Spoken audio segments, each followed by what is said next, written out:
Putting God first can be difficult. What can we learn from John that will help us put God first in our lives today? John was the youngest of all the disciples. He loved Jesus with all his heart.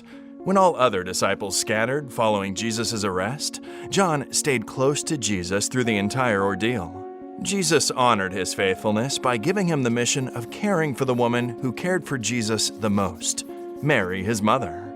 But when he was young, John was vengeful and angry. It was hard for him to feel compassion for those who rejected Jesus.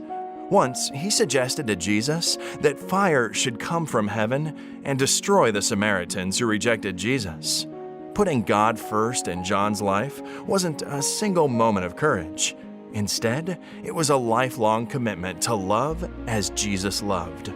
To put God first for John meant to give Jesus his temper as a costly offering. And the sacrifice of self at the feet of Jesus led John to offer him all his other desires. After Jesus returned to heaven, John remained faithful until his death, some 70 years later. His letters to the churches provide the greatest insight into his conversion. Here are his own words: "Beloved, let us love one another, for love is from God."